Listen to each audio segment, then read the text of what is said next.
හරි මං හිතනවා දැන් මෙච්චර වෙලා අපි මේ කරපු ටික ඔක්කොම පැහැදිලි ඇති කියලා. ඉතින් ඔයා සාම්පල් වෙබ්සයිට් එකක් හදන්න.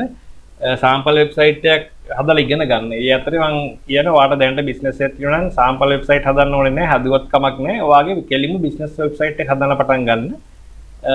ඊට පස්සේ අපේ වෙබ්සයිට් එකේ හරි නැත්නම් අපිට මැසේජ් කරලා ඔයාගේ වෙබ්සයිට් එක අපිට පෙන්නන්න. අපි අදහස් කියන්නම්. ඔයාට මොනවා හරි අමාරු වෙන තැනක් මොනවා හරි ආවොත් අපිට ඒක මැසේජ් එකක් දාන්න මොනවා හරි දැනගන්න දෙයක් තියෙනවනම් ඊළඟට මම ඇඩ්වාන්ස් සෙක්ෂන් එකක් පෝස්ට් කරනවා කොහොමද මුල ඉඳලා. ඒ කියන්නේ අපිට ඕන විදිහට බ්ලැන්ක් මේ ටෙම්ප්ලේට් එක පාවිච්චි කරනකොට බ්ලැන්ක් ටෙම්ප්ලේට් එකක් අරගෙන මුල ඉඳලා වෙබ්සයිට් එකක් හදන්න කියලා. ඒක හැබැයි අත්‍යවශ්‍ය එකක් නෙවෙයි බලන්න. හැබැයි මේක මුල ඉඳලා සම්පූර්ණයෙන් ඉගෙන ගන්න.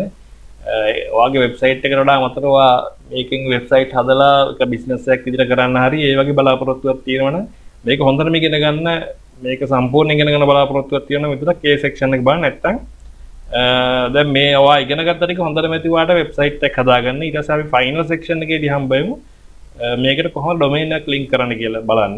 ඩොමේන් එකක් ලින්ක් කරන්න ඉස්සෙල්ලා ඔයා මේකේ තව දුරට ඇඩ්වාන්ස් මේක ඉගෙන ගන්න. තාම මොනවද ෆීචර්ස් තියෙන්නේ, කොහොමද කන්ටැක්ට් ෆෝම් එකක් හදාගෙන ඒ කියන්නේ දැන් අපේ කන්ටැක්ටර්ස් පේජ් එකේ තියෙන්නේ අපේ ෆෝන් නම්බර් විතරයි. මෙතන අපිට මැසේජ් එකක් කරන නම ඊමේල් ඇඩ්‍රස් එක ගාලා මැසේජ් එකක් වන්න පුළුවන් විදියක් නැහැ.